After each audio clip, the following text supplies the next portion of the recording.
Peace, peace, peace, and welcome to the Israelite Nation Worldwide Ministries. Today is the UK spin-off again, the UK episode again.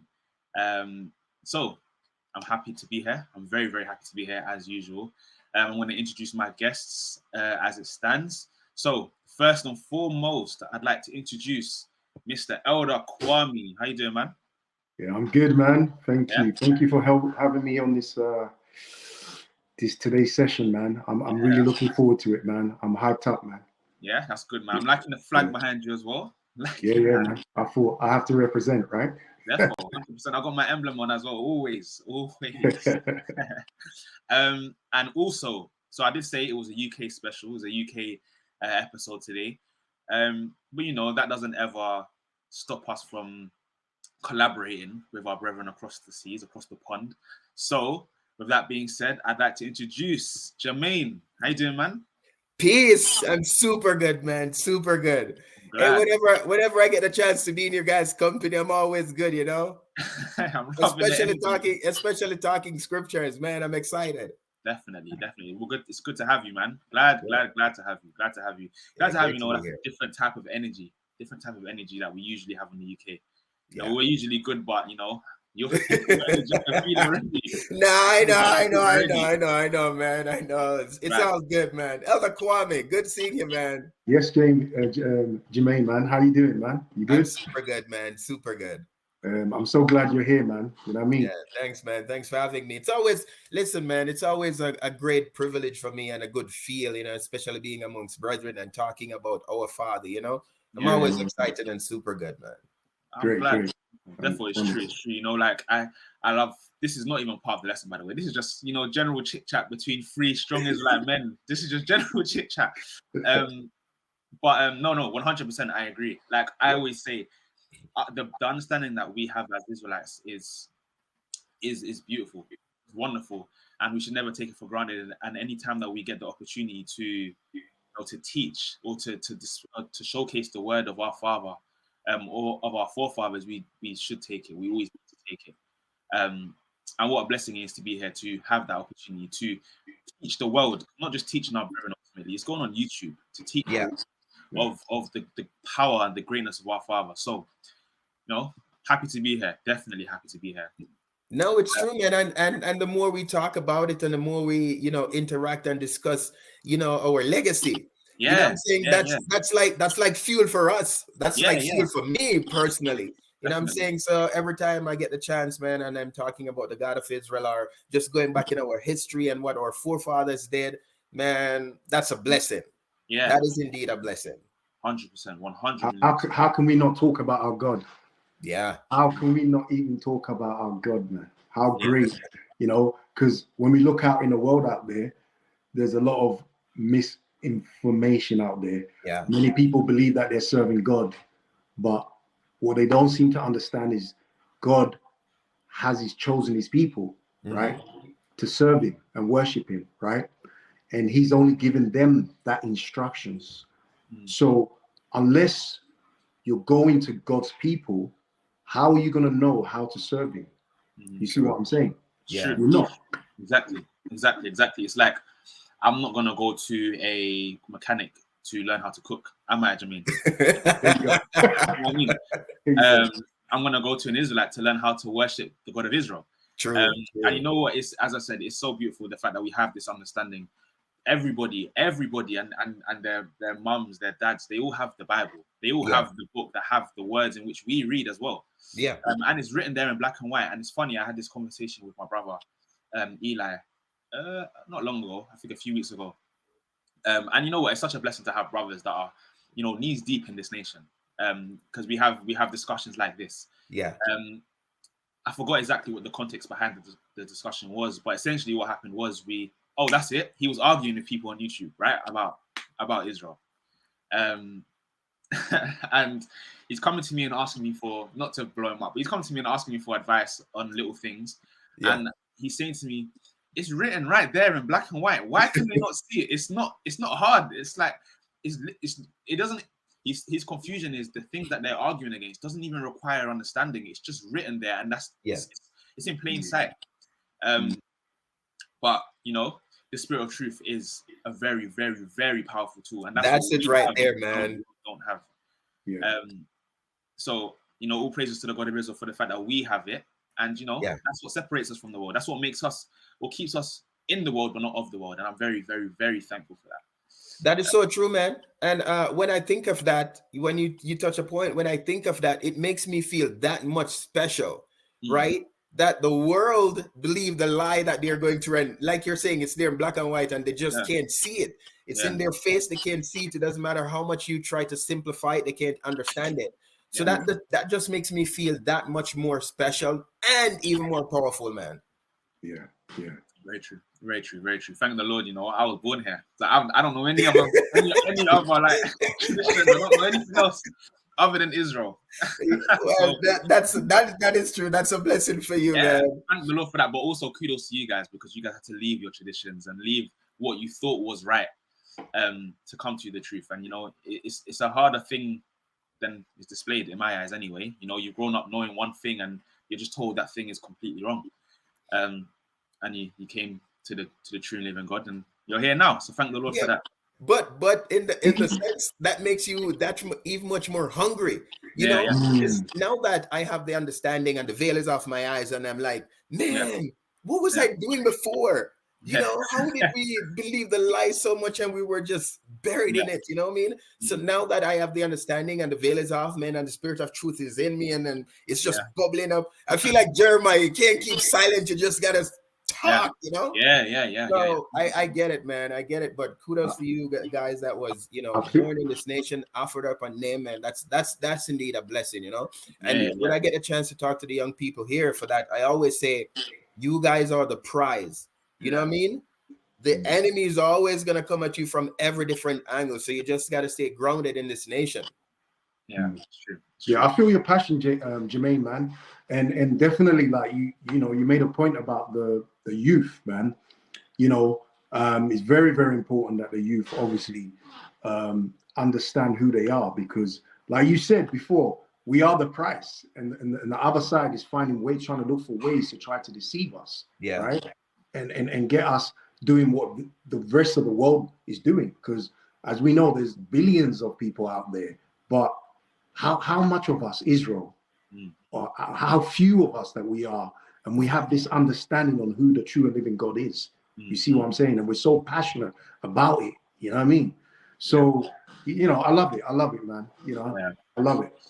Yeah, I like this whole little, you know, live. I'm a massive advocate for the youth, you know, maybe because I'm still youthful myself. But you know, like, it's very true. You know, I have to commend the youth always. Like, even over here, right? So, youth are really close, and we're gonna get into the topic very, very soon. But the youth are really close over here, and you know, me and Teacher Jada might be poking fun at my brother Eli or my brother Naphtali, and like it may be completely unrelated to the nation, where their ultimate clapback is, "Oh, well, were you guys offered up?" That they take genuine pride in being offered up, so much so that it's a bragging right in this branch being offered up. And I have to respect it, because you know why? At least we understand the value of being offered up, and of, you know, the fact that our parents gave them up to the God of Abraham, Isaac, and Jacob. I'm very happy about that. But you know what? Anyway, nice little chit chat. But let's bring it back onto topic. So our topic today is, or I'll give you the title of the lesson. The title of the lesson is, why are you scared? And I remember I had a conversation with Elder Kwame about this, and I said, you know what? There's two sides to this coin, and I think it's very dependent on how you ask the question. But we'll get into that later on in the lesson. So, why are you scared? I personally think this topic is I think it's perfect for me, especially. More so because of how I was when I was younger to how I am now. I was always asked this question, and it wasn't always related to Israel, but it was just asked in general. Why are you scared? The nation here will tell you. Elder Shadrach himself always calls me crybaby all the time. And the reason why he calls me crybaby is, one, because I was a mummy's boy, right? And two, especially in this branch here, I'm notoriously known for crying when I used to get up on stage and speak, right? Granted, the fact I was like 4, I was young, But you know, I was notoriously known for crying and like crying my eyes out, maybe out of fear when I was younger. And that question was always asked: why are you scared? Why are you scared? And then, you know, I've grown up, I've developed, so on and so forth. And a few years ago, for Remember the 400, I had to give a speech. I think I performed on one of Elder Shadrach's speeches. You didn't cry? No. I was like 19 then. No. I'm past that. But one of the scriptures that was given to me by either my mother or my father, I forgot which one it was Isaiah 41, verse 10 specifically, but 11, 12, and 13 is very, very important and very fitting to the topic matter or the subject matter. Yeah. So I don't know. Should we go into it now? Isaiah 41. Yeah. Let's do it. Yeah. Let's go. You guys, give me your thoughts, give me your feedback, so on and so forth. So Isaiah 41. I'm going to read from the 10th verse. I'm going to read down to the 13th. So it states, and you guys stop me when you want. If you want to add anything to it, just let me know, and I will stop and we'll discuss further. All right. So it states, "Fear thou not, for I am with thee." Amazing start, right? Great start to that verse, right? "Fear thou not, for I am with thee. Be not dismayed, for I am thy God. I will strengthen thee, yea, I will help thee. Yea, I will uphold thee with the right hand of my righteousness." How does that make you guys feel, or what are your initial thoughts? Well, it's just go on, Jimmy. Well, it's just like you said, the very first few words, man, says, "Fear thou not, for I am with thee." Yeah. This is the creator of everything. Yeah. And he's telling me, I'm going to personalize it. He's going to say, "Jermaine, fear not, for I'm with you, bro. I'm with you, my son."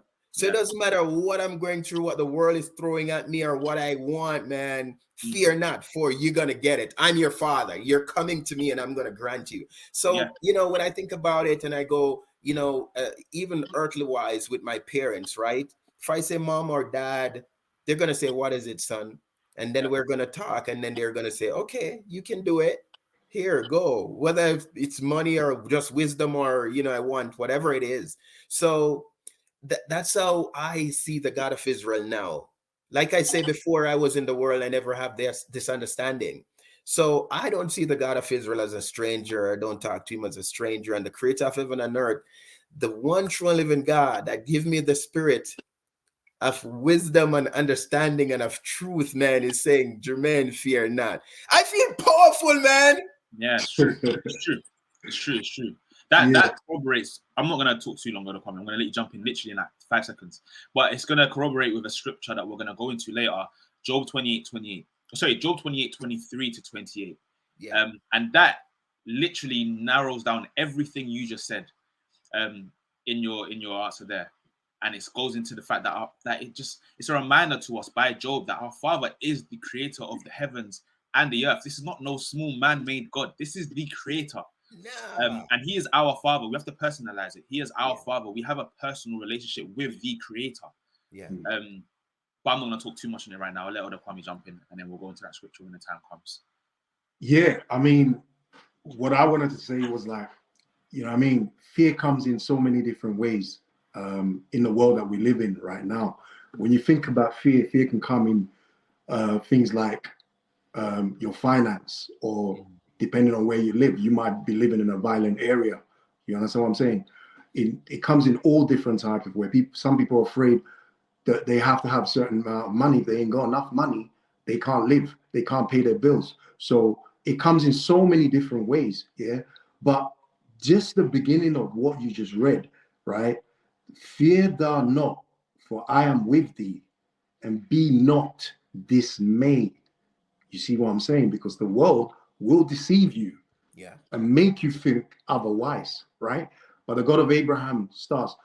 How can we? It goes back to the beginning of your intro to understand. Fear not. Why would you fear when you know that the God of Abraham, as Jermaine was saying, it comes down to understanding.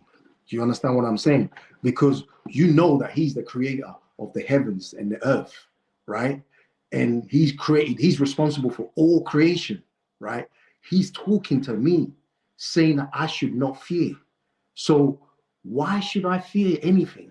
You see what I'm saying? So when you kind of think about it, fear can be good and it can be bad, but depending on whom you're fearing, right?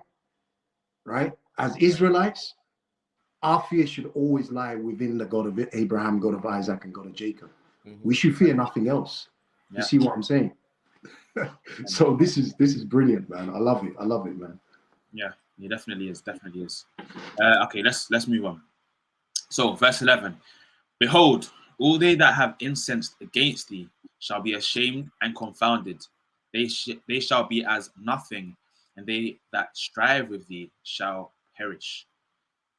Thou shalt seek them and shalt not find them, even them that contended with thee. They that war against thee shall be as nothing, and as a thing of naught. For I, the Lord thy God, will hold thy right hand, saying unto thee, Fear not, I will help thee. Now, with the last three verses, for me personally, right, the story, and I feel like I always refer back to this, but I just think it's so powerful, and there's so many lessons that can be taken, or so many things that can be taken from this specific story. And it's the story of Jehoshaphat and the children of Israel when they were going to be, I forgot which nations there were. I believe it was 3 other nations or 2 other nations came and was trying to wipe them out. Jehoshaphat, being king, got word of this, and instead of, and I always say it, first call to action. The first thing that he done, rather than being the king of Israel and trying to flex his muscles and trying to sharpen his swords and go and gather as many men as possible, rather than doing all those things, Jehoshaphat said to the children of Israel, we shall pray and fast and do these things first and ask for our Father to help us first before we do anything else. And what happened from that? Our Father fought that battle for them and put them in a much better position, because it says something along the lines of they were looting for 3 days extra after that. But the point I'm trying to make is, going back to the scripture, it says, thou shalt seek them and shall not find them, even them that contended with thee. They that war against thee shall be nothing. Them 2 nations were made as nothing. Our Father made them as nothing because he delivered the children of Israel out of that battle, and in fact made them, the 2 nations that went to fight against Israel, fight against each other. They wiped each other out. Yeah. And I just think it's so powerful, and it goes to show exactly that our Father is a man of his word. He's there for us. He's not just a God. He's not just an entity that we praise. He's a man that we have.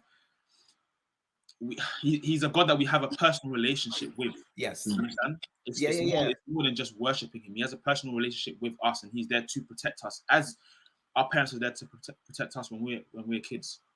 It's true. And it's just like, and that goes to the question that Elder Kwame asked just now too, right? Because here you just gave us the answer, right? It's all about training.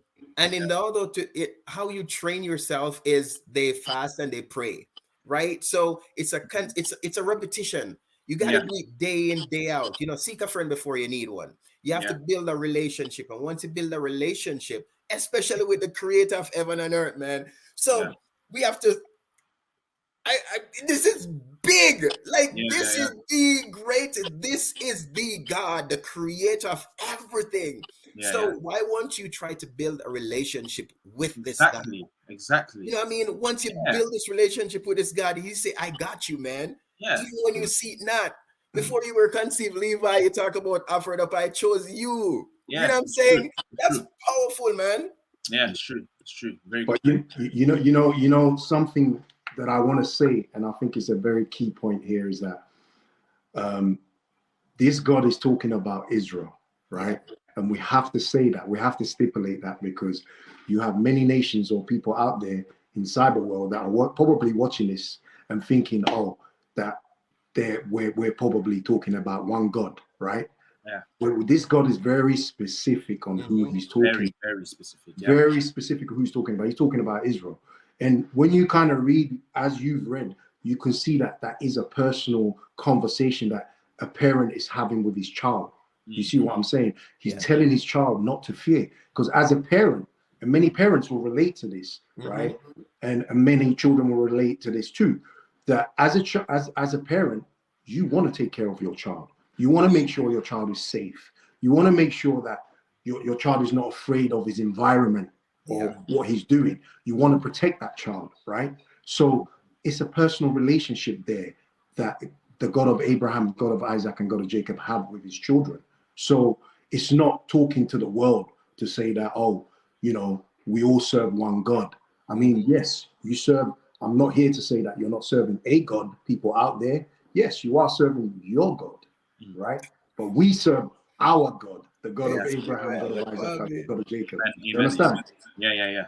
It's true. I just want to add something. So I was at work, and I'm talking about like doing a special, and a co-worker of mine walked around the corner, and I'm talking about like this Wagyu beef, and how I'm gonna set it up how great it's gonna be. But I'm talking that's their God, because they worship the cow. You know what I'm saying? Yeah. See the flip side, man. Elder Kwame, that's such a great point. That when you read the scriptures here, especially this one, it is for a specific people. Israel, the God of Israel, is talking to his children, to saying, "Hey, we shouldn't fear anything because I got you." Yeah, 100%, man.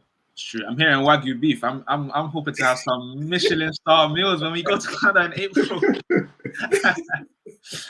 No, it's very true. It's very true. You know what? There's a specific word that I want to home in on in this verse, right? Sorry, in these verses, and it's fear. So verse 10: Fear thou not, for I am with thee. Be not dismayed, for I am thy God. I will strengthen thee, yea, I will help thee, yea, I will uphold thee with the right hand of my righteousness. There's a specific word in that, and the word that I want to sort of home in on is fear. So the definition of fear, and you know what, it is simple. I could ask anybody what the definition of fear is, but I think it's very important to go to the Google definition or the Oxford or Cambridge definition, because they break it down much better than we could, right? So it states it's an unpleasant emotion caused by threat of danger, pain, or harm. An unpleasant sentiment, feeling, or sensation, right? So it goes back to the question, why are you scared? And obviously being scared and being fearful are like one and the same, more or less, right? Yeah. And then it goes back to the question, why are you scared? Why do we as the children of Israel, like, what are we scared to be in danger of? What are we scared to feel pain from? What are we scared to be harmed from? And then again, it goes back to the whole point about, it depends on how you ask the question and what tone you ask the question. Because I could ask it in two ways. I could ask it in a way that sort of suggests that, we're scared of the Most High. And yeah, we should be scared or fearful of the Most High. Yeah. And then I can ask you the question to sort of say, why are you scared or fearful of anything outside, any outside influences that are not children of the Most High, that are not, worshiping the creator of the heaven and the earth the same way that we are. So I think it's very, very interesting. Very, very interesting. So I've taken some notes here, right? Go for it. Yeah, but I think that when you think of the word fear, right, because I'm kind of looking at it and I'm thinking it is where our confidence should also drive from, right? Yeah. That fear, knowing that when we don't do the right thing, right, there are consequences for that. Yeah. You see what I'm saying? Yeah. So knowing that when we do the right thing, the God of Israel's got us. Yeah. There's nothing we need to worry about. You see what I'm saying? Yeah. Mm-hmm. So this is where our confidence should come from. So it goes back to what you're saying, like, why do we fear? Because if you're doing what you're supposed to be doing, you shouldn't be worried about anything. The God of Israel's got you, man. Yeah, it's true. You know what? Elder Shadrach says, I believe it's Elder Shadrach. Someone in the nation said something one time in a lesson.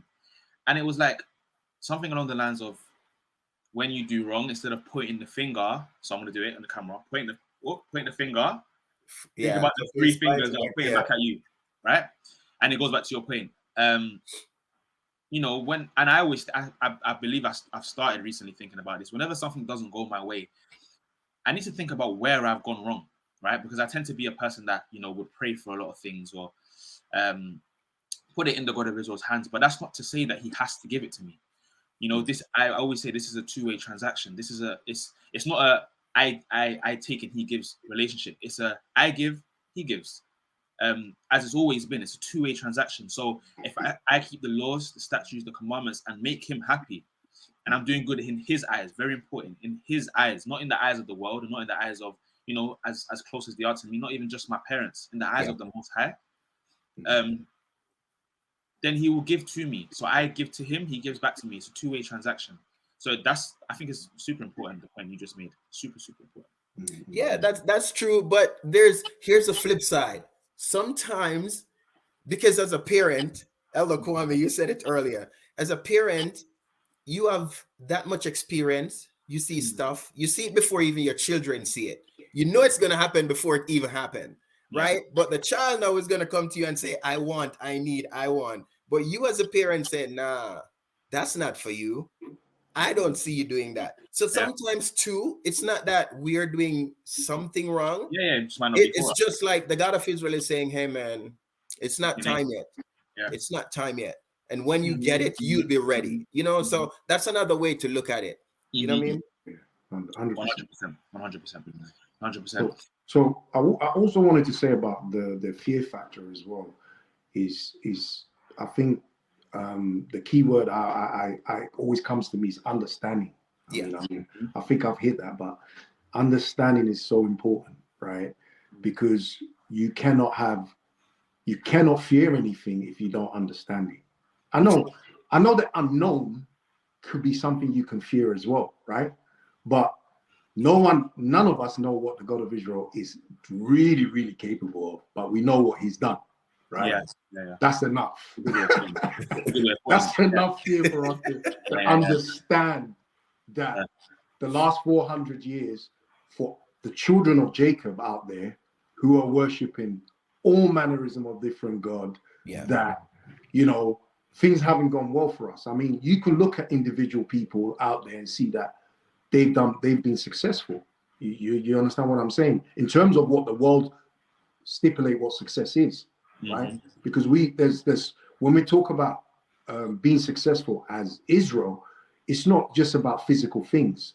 You have to kind of think of the spiritual element of it, right? Where are we going? Where's our destination, right? So we're not going to live forever. Eventually, you have to sleep or you have to pass away, right? So we have to understand these things, man. We have to have this understanding, man. It's very important that we kind of really understand, having that understanding to know that, it's not just about physical things, but obviously there's a spiritual side to it. You know what I mean? Yeah, true. What does it profit a man to gain the world and lose his soul, eh? That's exactly what it is, Ella Kwame. I like it. Yeah, there you go. It's true. Do you know what I always reference this book, and I always reference this book. It's called The Community of Self. It's like a black psychological book. It sort of speaks about how the black community operate, and obviously what's best for us as a community to operate, or how best for us as a community to operate, and obviously what sort of stagnates us from being as successful as we can be. I forgot the name of the author, Dr. something. I don't know. I'll find it. And there was something he said a lot of good things in that book, right? I always reference that book. He said something really, really, really, really powerful to me though. And he said, I think it was like only a few words. He said, the greatest people fear. And I don't know, I guess if you don't read the Bible, if you're not, if you don't have the understanding that we have, then maybe you won't understand that. But if I go back to the Bible and I relate it back to Job, very faithful man, it says it in Job 28:28. Yeah. Job, King David, who else? Abraham. I can go on. Jehoshaphat, go into. There's so many people. Samuel, there's so many people. In fact, I'll go as far as to say every Israelite in the Bible that kept the law, statutes, and commandments was a fearful man. Moses, fearful man. Yeah. And again, the greatest people fear. These men are great people. These men are great men. There are great women in the Bible, and all these Israelites were fearful people. And it would have taken us nicely into Job 28, but I'm gonna swiftly move on unless you guys have something to say. But yeah, I think that's super, super important. Okay, so different types of fear. The Kwame, you mentioned it, right? Yeah. You mentioned that you mentioned financial fear, which is the fear of, I guess, debt, the fear of not making ends meet, something like that. Physical fear, pain. Emotional fear, you guys got any examples? Making, I don't know, being heartbroken, being betrayed, emotional fear, yeah. I think Mental fear,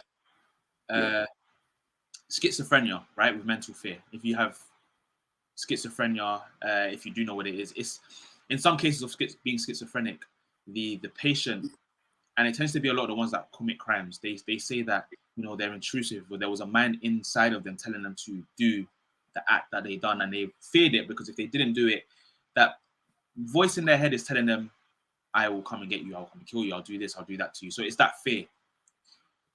Well, you know what?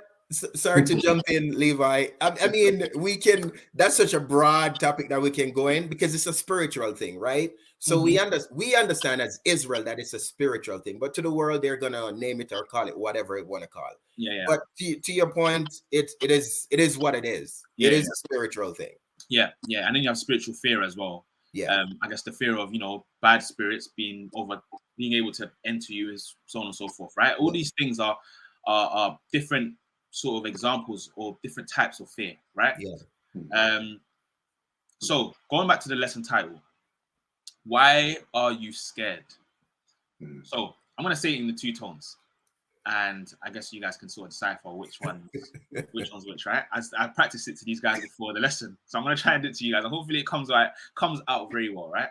So you have, why are you scared? Or why are you fearful? And then you have, why are you scared? What are you scared of? Sort of thing, right? Yeah. So we will touch on why are you scared or why are you fearful? What do we as Israelites fear, right?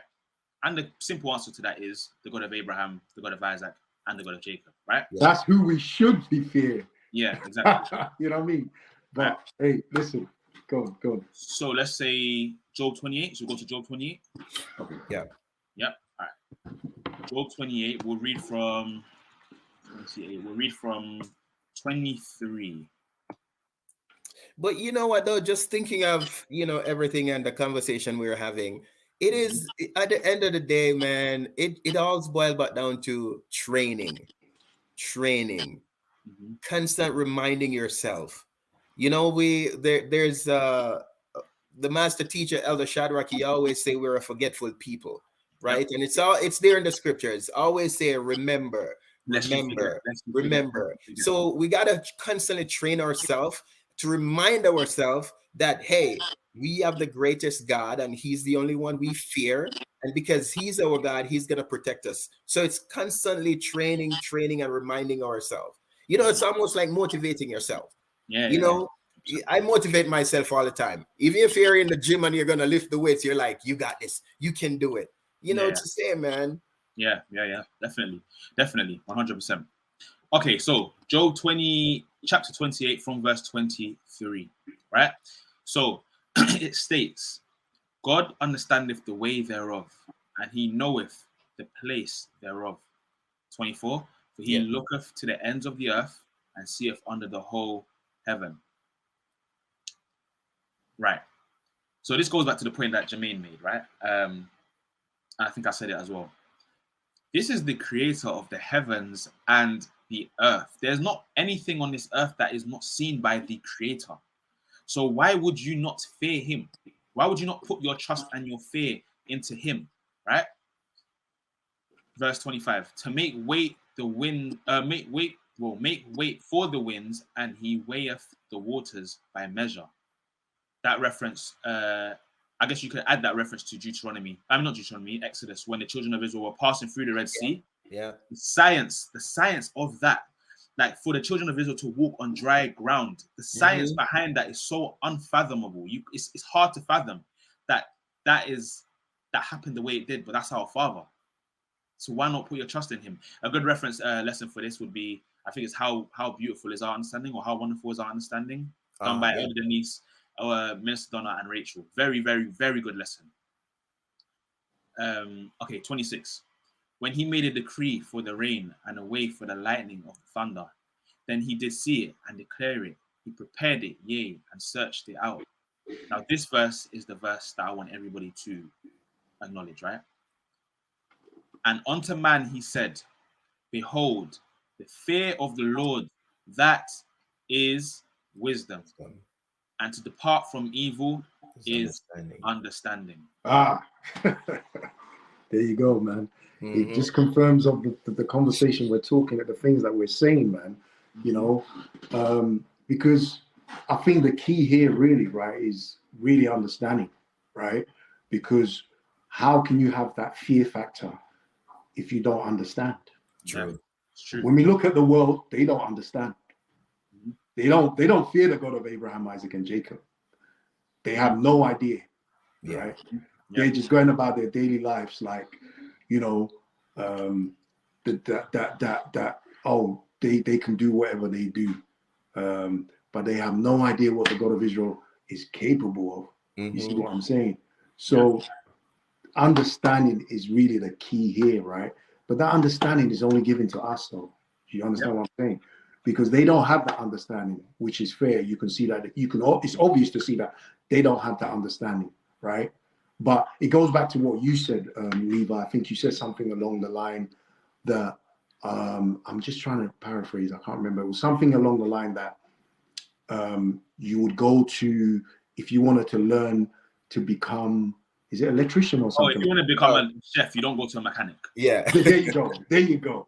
You see what I'm saying? So in order to serve the God of Abraham or to serve the true and living God, right, you have to go to his people, the people that he has chosen, the people that represent him. Because like you said, even Jermaine, you mentioned it, it's in this book, it's black and white, and they can read it for themselves. It's not like we're just making up things or just saying what we're saying.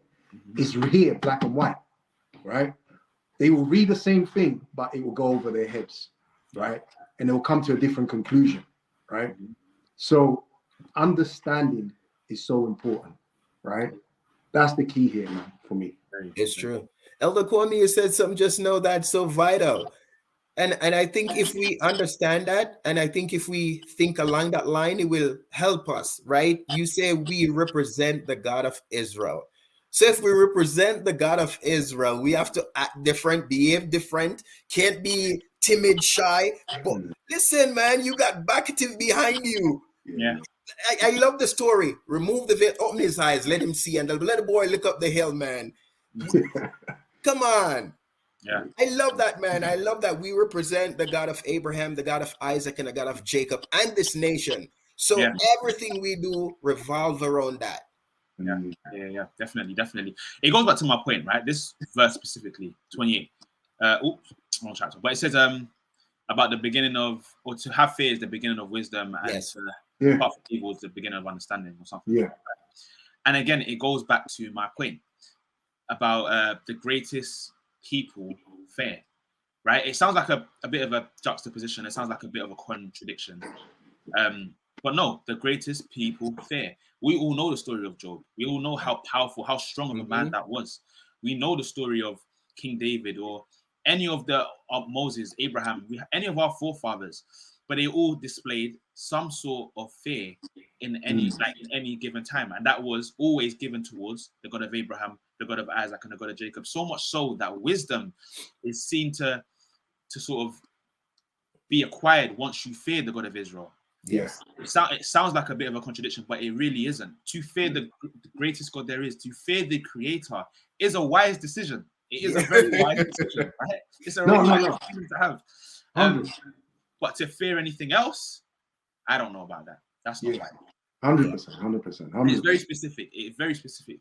To fear the Lord is the beginning of wisdom, not to fear in general, not to fear outside influences, not to fear I'm going to say that, not to fear, graven images, to fear the Lord God of Abraham, Isaac, and Jacob. That is the beginning of wisdom. But it makes sense. It makes sense as well, what you're saying. It 100% makes sense, because obviously, if you know that there's consequences for your actions, you're always going to do the right thing. You understand what I'm saying?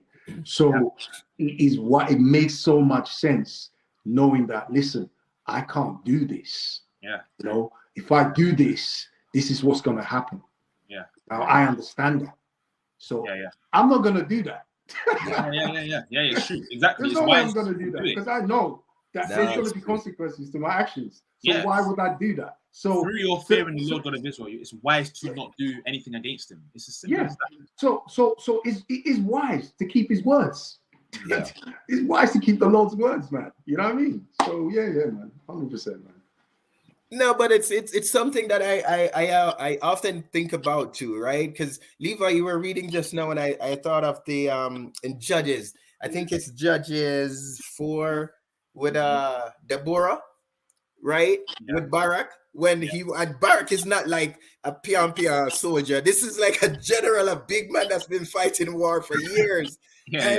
He got so nervous, man, and he's like, no, if you're not gonna go, I'm not gonna go. You gotta come. You know what I'm saying? So, you know, and so when I think about it, I was like, man, what can I do different?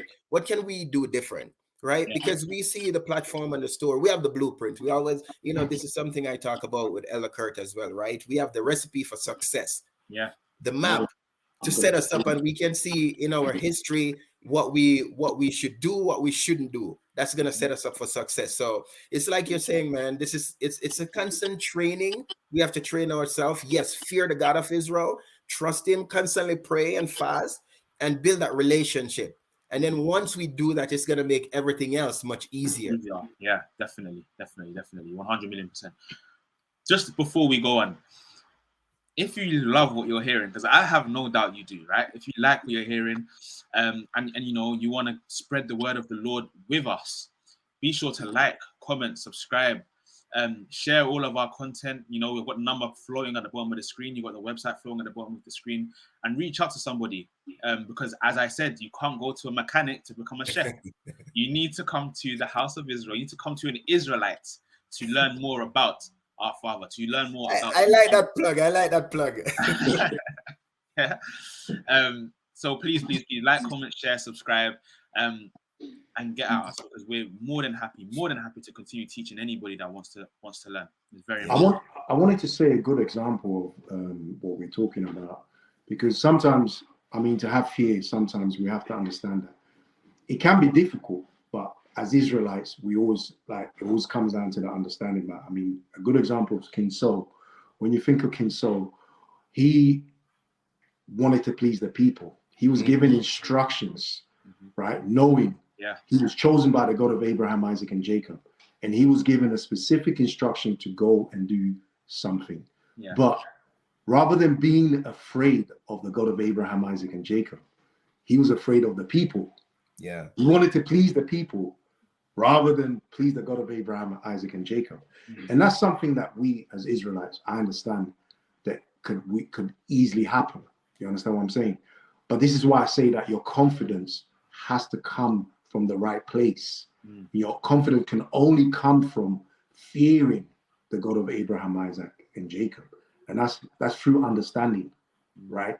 That, you know, there's consequences to your actions. So, you know, definitely. Be in the world, but not of the world. That's super important. Super important. Okay, swiftly moving on. Deuteronomy chapter 10, verse 12. We're only going to read the one verse. Well, you know what? We can go on to verse 14. So we read 12, 13, and 14. Right? So it states, "And now, Israel, what does the Lord thy God require of thee?" What do we need to do for him?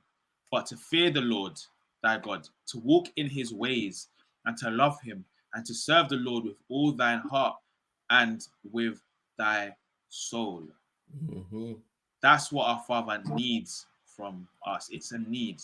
And don't get me wrong, it's not a, how do I word it? It's not something that you just fall into. You don't just fall to fear the Lord, but it's, as we discussed previously, to fear the Lord, it adds everything else comes with it. Keeping his laws, his statutes, his commandments, and being favored in his eyes all stems from the fear that we have in him. That's essentially what's being said. Did you want to say something to me? No. Okay, yeah, exactly. That's something that comes with fearing our Father. Verse 13, to keep the commandments of the Lord and his statutes, which I command thee this day for thy good. Behold, the heaven and the heaven of heavens is the Lord thy God. The Lord's thy God. The earth also with all that therein is. So why would you not fear the creator of the heaven and the earth? Why? It's very, very hard for me to fathom it. I'm going to be honest. Maybe that's because I grew up in this nation. Maybe that's because that's all I've known. But it's very, very hard for me to understand why somebody wouldn't want to fear the creator. I remember there was a comment before on the YouTube shorts, or the shorts that we've been releasing on the nation's Instagram and YouTube and whatnot. And there's just a bunch of them saying that they worship, and I guess it's Christianity, and it's just the spirit of confusion is just flooded throughout the whole of the philosophy, right? But it's just a bunch of people saying they pray to Jesus, so on and so forth. And I just don't understand why you wouldn't pray to the man that created Jesus, though, that created the heaven and the earth, that gave him the breath of life. It doesn't make any sense to me. It makes no sense to me at all. Yeah, but they don't know, Levi. They don't. But I still don't. I personally don't think you need any understanding to sort of know that you don't pray to the man, but you pray to the creator of the man. That's like saying I'm going to worship the prince or bow down to the prince rather than bow down to the king. It doesn't make sense to me. I know, but I used to think like that too. But the scripture says they have eyes, they have, but they see not. Yeah. Ears they have, but they hear not. And they have a heart of stone. So it doesn't matter how much we're going to simplify it, they will not see and understand it. You know what I'm saying? But I love what Elder Kwame say. If we put this internally now, in-house, Israel, my son, my daughter, my child that I called you, I purchased you, right? You were enslaved for 400 plus years and I redeemed you. Now you're mine. Come back to me. I'm owning you now. My fear. Trust me. You know what I'm saying? So I really love this scripture, and I like the history behind it. You know what I'm saying? So it's understanding, having the understanding, and then constant training yourself. So I don't even bother with thinking about when they doing whatever they do. But I used to be like that too. I used to be like that too. No, but you know what? I hear what you're saying. I hear what you're both saying as well. But at the same time, but it's like when you read this book and you're seeing what we're reading, right? And how they can even come to the conclusion that they come to, because this is really personal. It says to keep the commandment of the Lord and his statute, which I command thee. It can't be to everybody. He's not talking about everyone, right? But then what's more important here is that it's a conditional relationship here, right? He's telling us to keep his commandments, keep his laws, his statutes, right? It's not like I'm going to protect you, I'm going to take care of you, I'm with thee, and that's it. No, you have to do all this in order to receive what the God of Abraham, Isaac, and Jacob was going to give you. But when you hear these guys talking out there, right, reckless, it's like, oh, we don't have to do anything. We just need to go to church on Sunday and just call Jesus, and everything is good. It goes back to that. That thing I said. It's crazy, man. It's crazy. It's this relationship we have with the God of Israel.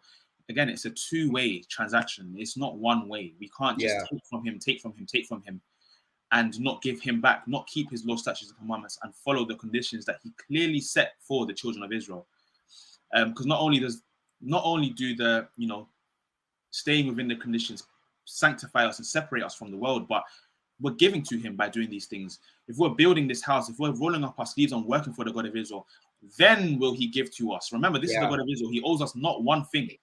Then will he give to us. So it's a two-way transaction. We're not in a position where we just take, and he just gives, and that's the end of it. This is the creator. This is the God of Abraham, Isaac, and Jacob, the creator of the heavens and the earth. We're not in any sense of the word is he indebted to us. It's true. And it's you talk about the relationship. So if we're a reflection of the God of Israel, the creator of everything, and we have the feeling and emotion, we've been good to someone and they take this advantage of us, take advantage of us, how do we feel? So it's no different with the God of Israel. Yeah.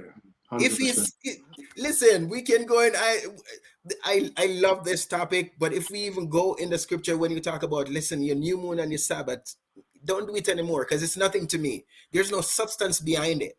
You know what I'm saying? So just like you're saying, Levi, it's all about building a relationship and that understanding with the God of Israel. It's a two-way street. Yeah. So I really like that. It's a two-way street, and we just have to understand that as Israelites. Yeah. 100%. Yeah, definitely, 100%. So that's one side of the coin. So that is why are you scared? Why do you fear? What do you fear as an Israelite? And obviously, as Elder Kwame said, and as it should be, the God of Abraham, the God of Isaac, and the God of Jacob, where these scriptures, these verses have narrowed it down to us and to hopefully you as the audience as to why we should fear the God of Israel, right? This is the creator, right? As I said a million times. Then there's the other side of the coin, which is, and this is how it was always said to me when I was younger. Why are you scared? No, put some bass in your voice. Yeah, should I try? No, but when I was younger, it was always, why are you scared? What are you actually scared of, right? What are you scared of? And again, I'm not saying 3-4 years ago when I done this speech, for Remember the 400, I was worried or anything like that. But it's just advice, as my parents would give me. They'd give me advice, and they would always relate it back to the scriptures. That's the reason why they gave me Isaiah 41. But again, when I was younger, it was, why are you scared? What are you worried about? Why are you, as an Israelite, worried about anything to do with a non-Israelite or anything to do that is totally separate from the nation, right? Anything that is not seen as righteous or anything that is not seen as, the God of Israel's possessions. Why are you scared of anything, right? So, Deuteronomy chapter 31, verse 6. Let's go there really quickly. So here's a question for you. Back then, when you were scared, was it scared or nervous or shy? Back then, what was it? Was it emotion? Why the faces? Yeah. You're talking specifically back when I used to teach when I was young, right? Yeah. You want my honest answer? I don't know. I don't know. I really don't know. I just know that me and my brothers were notorious for this over here, right? It's always being referenced. The crybabies, the crybabies, the crybabies. Elder Shadrach always calls me the crybaby, the crybaby. Yeah. I guess it's like a way of showing the progress that we've made, because we all teach now. And we're no longer crying, we're now teaching properly. But I guess it's a way to show the progress. But I guess, I don't know where the fear came from. Maybe it's just I was a shy child, I guess. I love that answer. I love that answer because it's all about maturity and growth, right? So you're no longer a child anymore. It's just like when I just came to this nation, I was a baby. So I couldn't understand hard food, the meat, the substance that was coming. And even if I get the hard food, the understanding and the knowledge behind it wasn't there. And sometimes I'll ask questions when I just came into this nation and they would smile because even if they give me the answer, it's not going to stick. I just learned the name of my God for how much years, I was telling the lie that was so deep in my system, so now it's like, so to your point, it's all about growth and experience. What I'm saying? So I like that, man. It's just like building ourselves in this nation, constant learning. True. So as the older he's got, the more knowledge he's obtained. And obviously the more understanding that you have, right? So I guess that's where you're going to build your confidence, you know what I mean? As time goes, you know what I mean? So yeah, great point to make. It's true. Okay, so Deuteronomy 31, we're going to only read one verse, right? So I'm going to get that verse up for you guys right now. And it states, "Be strong and of good courage. Fear not, nor be afraid of them. For the Lord thy God, he it is that doth go with thee. He will not fail thee." Again, he will not fail thee, nor forsake thee. You can bet all your chips in the God of Abraham, the God of Isaac, and the God of Jacob. And he will come through 100%. Right? I guess the point I wanted to make here is, on the flip side of the question, so the way that I just said it, like, why are you scared? What are you actually scared of, right? I guess the opposite of having fear is to have courage. And that's exactly what is being... And when I say fear, I'm not talking about in the God of Israel. I'm talking about just in life, just to have fear. The opposite of having fear in life is to have courage, is to be confident, is to be brave, right? And that's exactly what our Father here is telling us. Be strong and of good courage, for fear not, nor be afraid of them. For the Lord thy God, he it is that doth go with thee. He will not fail thee nor forsake thee. I love this verse, man. I love this verse. That's a powerful verse. You know what? It reminds me of Romans 8:37, which says, we are more than conquerors through him that loves us, through the God of Israel that chooses us, through the creator of heaven and earth that's always going to back us. He will not fail. Man, how powerful is this scripture? I love it, man. No, but it's great. It's great what you're saying, because at the end of the day, right, the God of Israel doesn't, like, we always have to refer it back to that relationship, because at the end of the day, he doesn't have to give us all this, right? He can just say, look, listen, here's my commandments. I created you guys. I've chosen you. Do this, right? But he gives us incentives, right? To keep his commandments. He doesn't have to do that. It's true. Because we know there's consequences if we don't do it. It's right? True. So we're going to do it anyway. We're going to do the right thing anyway, regardless, right? But he gives us incentive. When you read stuff like this, it encourages you, gives you that, to say that, look, listen, I shouldn't be afraid of nothing. I should be bold. You know what I mean? I should go out there and just do what I need to do. As long as I'm putting my God first. You see what I'm saying? So I love this, man. Brilliant. Yeah, true. I like that word incentive. I really do like that word incentive. I mean, you guys can tell me better than I know because I'm not a parent, but you incentivize your children to do well. Like when my parents were, or when we were younger and I was in school, my brothers were in school, if we wanted something, especially if something was expensive, if we really, really wanted it, we had to work for it. There was no way they were just giving it to us for no reason, because at that point, your children become spoiled. And when your child is spoiled, you then turn away from your parents and things start to happen that are not supposed to happen, right? You work for it, you work for it, and you work for it. And that's what, our Father is doing with us. We keep his laws, statutes, and commandments and behave ourselves as his children. Yeah. And then he will incentivize us and give us what we ask for. Put him first, as Elder Kwame said, and then he will give us what we need, or give us what we ask for. I think that's very important. It's a very good point. No, it's important, and just like Elder Kwame says, even if you're not expecting it, you're going to be rewarded anyway, because the God of Israel says, if you walk righteously before me, I'm going to take care of you. There's going to be an edge. You're going to be rewarded, blah, blah, blah. One of the things that struck me when I just came into Israel is in Deuteronomy, when it talks about the blessing and the curse, right? And when you look at the blessing, and then you look at the curse, what's going to happen to you? I question myself and I say, geez, man, then when you see all this thing, why you still go against the God of Israel? It's like pages upon pages upon pages and generation, you know what I mean? And see, we just came out of 400 years of punishment for that. Yeah. It's true. If only our, forefathers just done what they were supposed to do, we wouldn't have suffered the consequences. But that's what I was saying before. We have the blueprint before us. We see the history. We know the stories. So we now internally have to choose. Are we going to be better? Are we going to make the same mistakes? We understand nobody's perfect, but it's all about building that relationship and constantly talking to our Father. Just like when you open with that statement on the scriptures, right? Fast and pray day in, day out. Build that relationship. Seek a friend before you need one. Mm-hmm. Yeah, it's true. That whole we've got the blueprint. That's so true. One of the parables speaks about I believe it's the Good Samaritan. I believe, I could be wrong. And no, not the Good Samaritan. Rich man and Lazarus, right?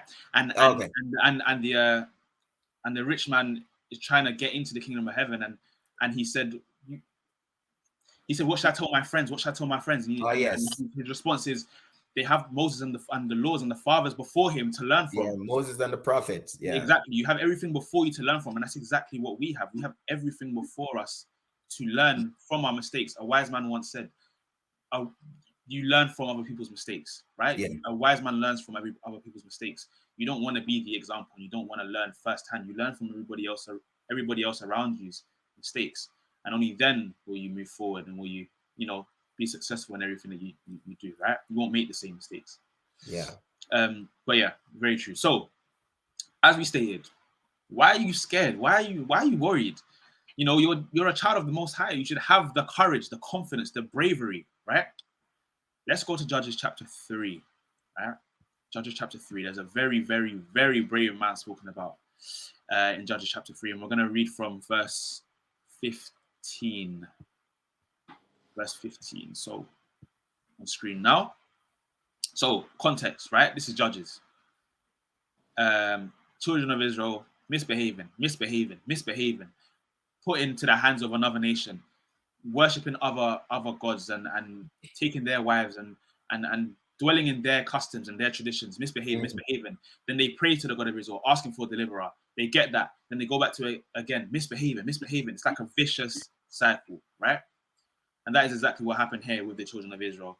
They called and prayed to the God of Israel out of, you know, they cry to him as a child does to their parents whenever they're in, what's the word I'm going to use? Whenever they're in distress, difficulty.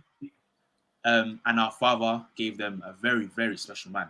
So, verse 15 says, but when the children of Israel cried unto the Lord raised them up a deliverer, Ehud, the son of Gera. I hope I'm saying Gera right, not Gera. A Benjamite, a man left-handed. And by him the children of Israel sent a present unto Eglon, the king of Moab. Now, I'll give you guys a little like little backstory as to why I really, really like this story. And this is exactly why I guess it's in today's lesson, right? Ehud, son of Gera, a Benjamite, a left-handed man. Now, guess who else is left-handed? Myself, right? That's exactly why I love it. That's exactly why I love this story, right? Because I don't know, I just felt like this is something else. It's just something that you can relate. Yeah, I can relate to it. I wouldn't expect to like that to be I mean, I guess in the context of this story it makes sense, but this isn't usually something that's made or brought to light, the fact that he's left-handed. But me and Elder Pam, right? And obviously there's more in the nation, but in this branch it's just me and Elder Pam. Okay, verse 16. But Ehud made him a dagger which had 2 edges of cubit length, and he did gird it under his raiment upon his right thigh. I'll read 17 and then I'll go into it. And he brought the present unto Eglon, king of Moab, and Eglon was a very, very fat man. So Ehud made him a dagger which had 2 edges of cubit length, and he did gird it under his raiment upon his right thigh. The reason as to why it was on his right thigh was fighters, warriors, people that went to war. It's logic anyway. I believe it's, correct me if I'm wrong, Jermaine, right? Because I know your country, the police proudly carry guns, right? So I don't know. When they have guns and holsters and whatnot, when they draw their guns, I'm sure it's on the hand that they're it's on the hand that they normally use, right. Same here, right? He's a left-handed man, so instead of having it on his left thigh, his weapon on his left thigh, he put it on his right thigh, because tradition was when they to be checked, they will check the side that they're most comfortable on. So in this case, he put on his right thigh so that he wouldn't be detected, right? Yeah. Verse 18. And when he had made an end to offer the present, he sent away the people that bear the present. But he himself turned again from the quarries that were by Gilgal, and said, I have a secret errand unto thee, O king. Who said, keep silence. And all that stood by him went out from him. Right? So now Ehud is with his name, Eglon, the king of the Moabites, by himself, right? Obviously the king would have his entourage. But now he's by himself, right? And Ehud came unto him, and he was sitting in a summer parlor, which he had for himself alone. And Ehud said, I have a message from God unto thee. And he arose out of his seat. Now, before we get to this verse, right, we need to add a little bit more context. The children of Israel were in the hands of the Moabites at this point. It speaks about it in verse 14, I believe. We can scroll up and check. Okay, the children of Israel did evil again in the sight of the Lord. And the Lord strengthened Eglon, the king of Moab, against Israel, because they had done evil in the sight of the Lord. So the God of Israel just made their situation worse, the children of Israel's situation worse, due to their disobedience, right? Yeah. Which then in turn led to the children of Israel crying unto our Father, asking for a deliverer, and that is where Ehud came. So fast forward back to verse 20, it says, and Ehud came unto him, and he was sitting in a summer house which he had for himself alone. And Ehud said, I have a message from God unto thee. And he arose out of his seat. And Ehud put forth his left hand and took the dagger from his right thigh and thrust it into his belly. Now that was the message that Ehud had for the king of the Moabites. Now, why is this story fitting, right? As I stated before, and I'm not talking in relation to our Father, I'm not talking in relation to the God of Israel, but to fear generally is to have a feeling of, or a sentiment of being scared or being, worried against something happening to you, right? Yeah. That's what fear is.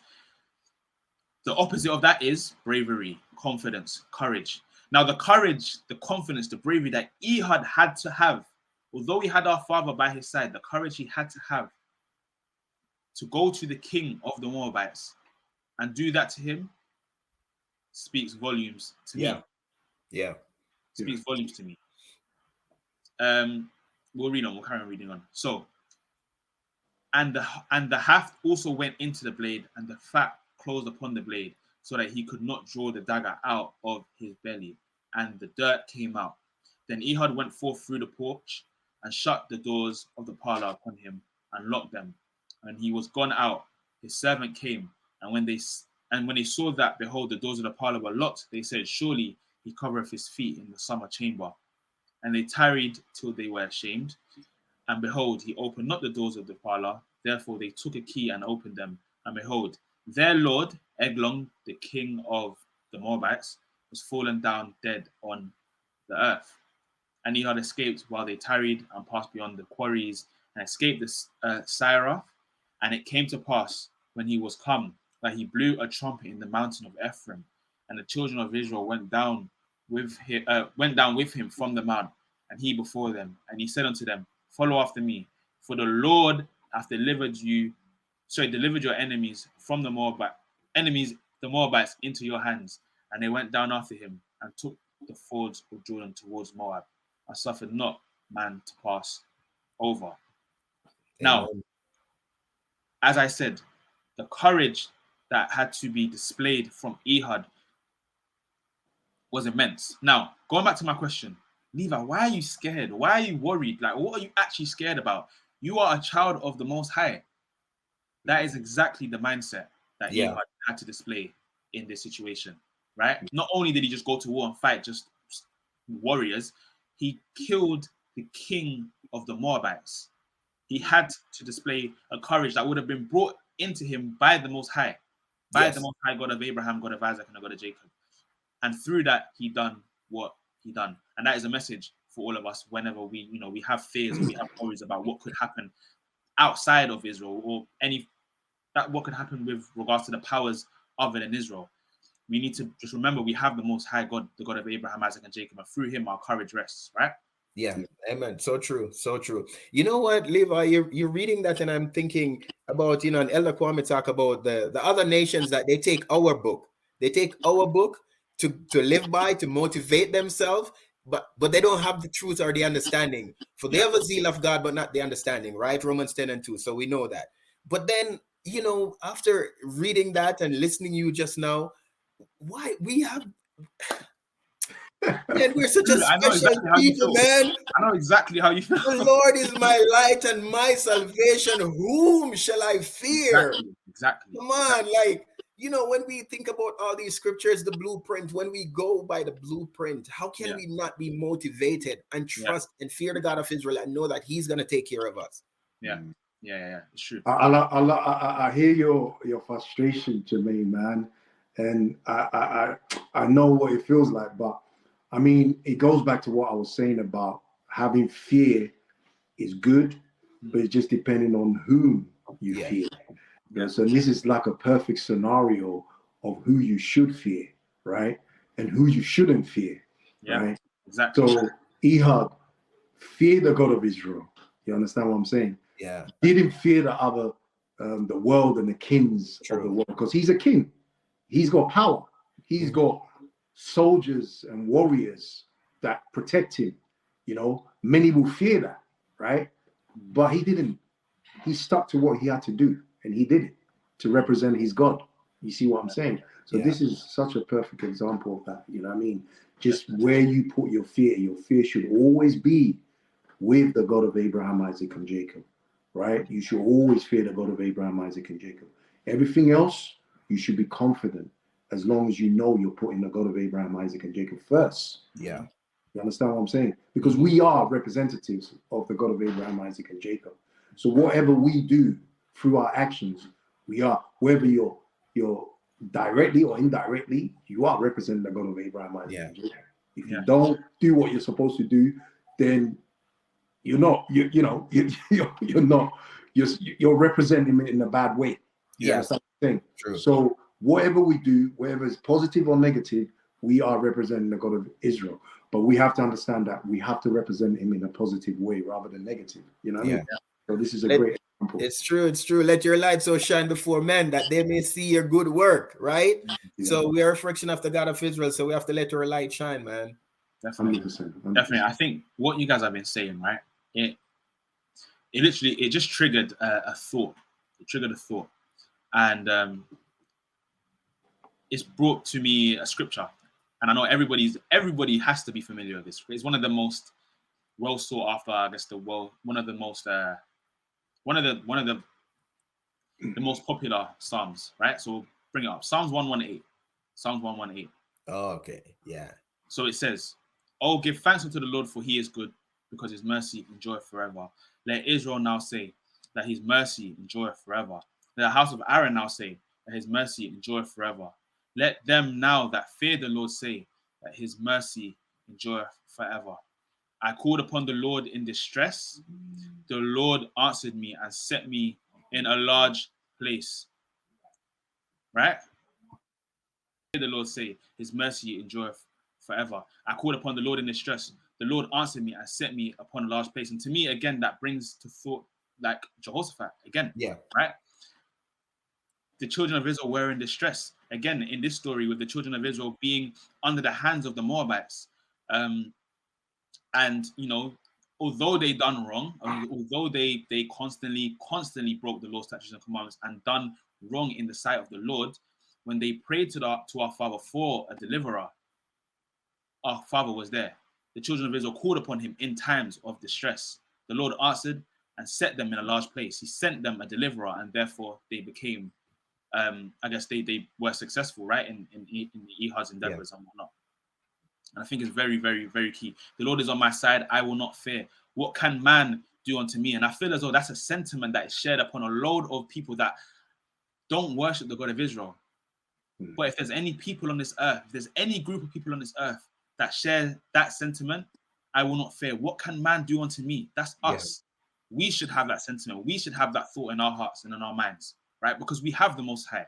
We have the creator of the heaven and the earth as a father. And I feel as though I've said that a lot this lesson, but I don't want it to be taken for granted that he is not just a God to us, he is a father, right? That's very personal. That's a relationship status. That's our father. That's our dad, right? And I think that's super duper important. Verse 8, it is better to trust in the Lord than to put confidence in man. It is better to trust in the Lord than to put confidence in princes. Again, put your trust in the Lord. Exercise that fear. Keep his laws, keep his statutes, keep his commandments. One person that didn't do that comes to mind is King Asa, right? He started off as a great king, burning down their groves, breaking down their false images and restoring the culture, the traditions of Israel, right? Then later on in his life, he started making relationships and building bridges with the enemy rather than praying to our Father and asking for his protection. Refused to turn to our Father again. Our Father made him sick in his feet. Refused to turn to our Father again. Continued to put his trust in his confidence in princes and men and in physicians. And what happened? Our Father got rid of him. It's a lesson in itself. That's a lesson in itself. It's so powerful, that word fear, man. It's so important. It's such an important factor when it comes to us being Israel and we serving our God. That fear can never be neglected. You have to have that fear, because it goes back to the story you were saying about that the children. What's the scripture that you read before this? This was Judges 3. Yeah, how the children of Israel were simply started giving their sons and their daughters, and the fear factor shift from them fearing the God of Israel now to start fearing the other nations and their God, to now go and worship their God. You see what I'm saying? To now put them in a situation where they had to be punished.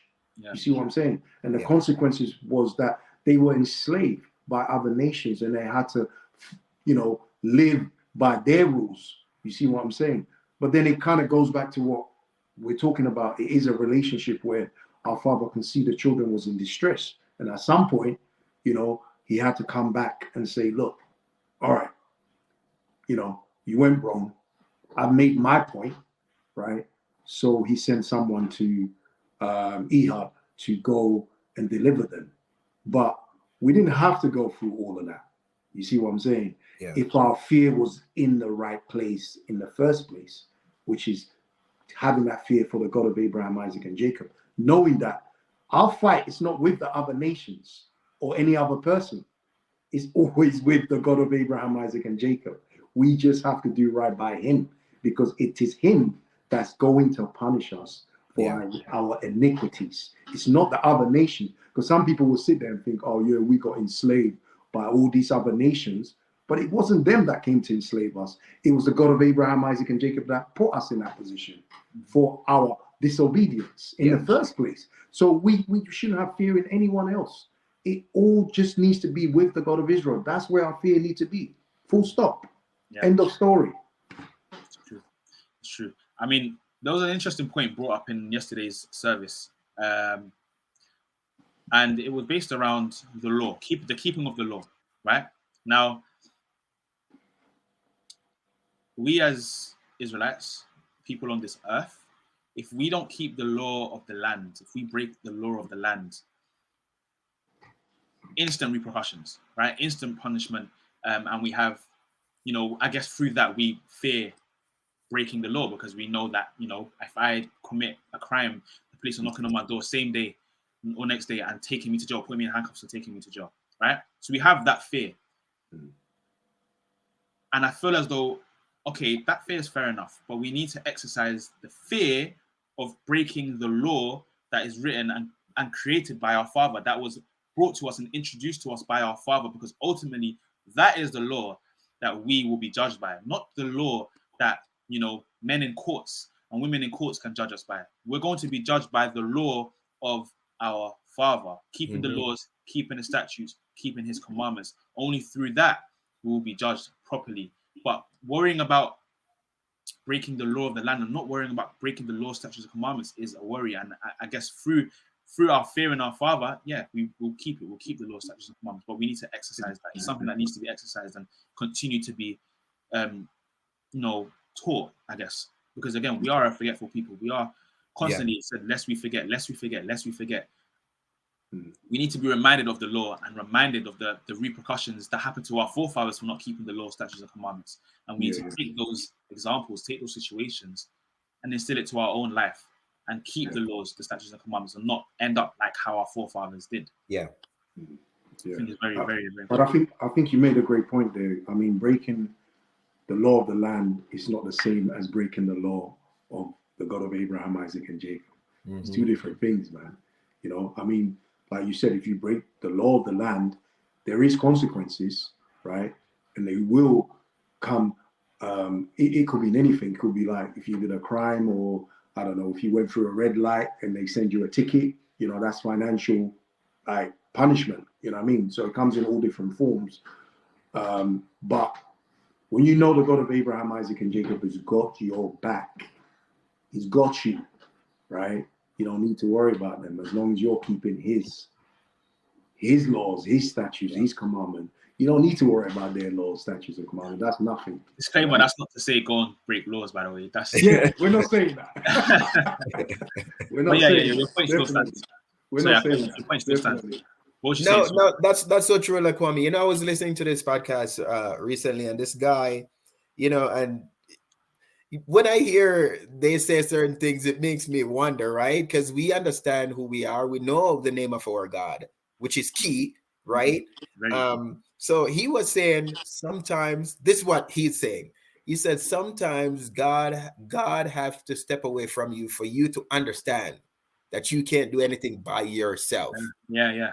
So when he said it, I started thinking, you know, and I was like, man, he doesn't even have the knowledge or the understanding that we have, you know. So hear the flip side of it now. It is so true that, you know, we fear the law of the land more than we fear breaking the commandments of the God of Abraham, the God of Isaac, and the God of Jacob. Yeah. And that, to me, when you say it just now, it just resonates. And I'm like, geez, man, we should fear that even worse than running a red light. Exactly. You know, it's constant training, man, day in, day out, and just constantly pray and ask for forgiveness and build that relationship with the God of Abraham, the God of Isaac, and the God of Jacob. Because he's the only one we should fear. And once we have him on our side, everything else is easy. Yeah. I love that point about training. And I know you've said it a few times, and I've not actually picked up on it. But I love that point about training. You know, I think in a few lessons ago, I taught about I mentioned a theory called learned behaviors. And essentially it's just about a child, rather than a parent telling a child what's right, the child is going to take on whatever the parent does. So the parent keeping the laws, statutes, the commandments displays the fear that they have for the God of Abraham, Isaac, and Jacob. And through that, their child will then keep the laws laws, the statutes, and the commandments, and fear our Father and understand why they're doing that. Right. And it is just constant training, because you can't just take on that emotional fear without knowing what you're fearing and why you're fearing it. You need to understand what you're fearing and why you're fearing it. Hence the reason why I say, you know, training is important and learning is important, because through that, I know that I fear the Lord God of Abraham, Isaac, and Jacob, and I fear him because of the situations and the stories and the scriptures that I read in this Bible day to day. And I see the rewards he's given and the punishments he's given, right? And we are able to learn from those mistakes and learn from those good doings or those wins, right? Yeah. And through that, you know, we'll always move. We'll always be successful. But we just have to continue to learn and continue to be reminded. Because again, lest we forget. We do forget. Yeah. But that constant reminding, that constant training, and also I'd even like to add, like, it's not only the child that needs training. I think even us adults need to be constantly trained and constantly, again, reminded. We need to constantly remember of the laws, statutes, and commandments, because the world outside now there's so much going on. It's easy for us to be taken away and tempted away. A lot of distractions. Loads of distractions. It's easy for us to just stray away and leave this path. And it happened to our forefathers. They kept forgetting, and it was probably because of worldly temptations. But we can't fall victim to that. We need to understand where our fear is going and why it's going into the God of Israel. That's true. I like that example too, because children actually learn what they see and they mirror what mom or dad does, or what the aunt or the uncle does, right? So, you know, it is on us a lot to set that example for the younger generation that's coming up, to see, you know, the zeal we have, the determination to serve the God of Israel, to keep his new moon, to keep his Sabbath, to keep his holy days, right? And you know, I think we did a lesson in New Jersey, and the question was asked, and we're like, the God of Israel simplify it for us so much, man, that he's like, out of the 24, 31 days in a month, this day is just mine. The rest, you know, you got to the work, but these days I set aside for me. So he simplified for us so much, man. So hearing you say that just now, it pricks something, you know what I mean? Because we really truly need to look within ourselves to fear the God of Israel and understand that running the red light is nothing compared to the punishment we're going to get from the creator of the heaven and the earth. You know what I mean? Exactly. Yeah, it's very true. Okay. Well, that was really, really, really good. I really thoroughly enjoyed that. Special thanks to Jermaine. Thank you so much for taking part, for joining us on this session. No, it's good being here, man. Good. Thank you guys for having me. Yeah, of course. You can be with us anytime you want, man. Just hit us up. We'll happily have you. Quick reminder: if you like what you're hearing, be sure to like, comment, share, subscribe, push our Father's word as far as possible, because it's our job to make sure it's spread to the four corners of the earth. But we could always get as much help as possible, and we know that the words in which we speak are correct in the eyes of our Father. It's about that confidence. We have that confidence. And we don't want to hold it to ourselves. We're not trying to gatekeep. We want everybody to hear it. Yeah. So we want you guys to please help us share and spread this word. So be sure to like, comment, subscribe. I will put the numbers and the website floating at the bottom. So please, if you are interested, be sure to give the Israelite Nation a phone call. And yeah, look on our website for any information that you may need or you may want. Again, special thanks to Elder Kwame and Jermaine. Very, very, very thankful for you guys doing this. Very much a privilege for you guys to be on here. Yeah. And yeah, until next month, we will see you. And next week, we will also see you. So with that, guys, I say peace. Peace. Peace, man.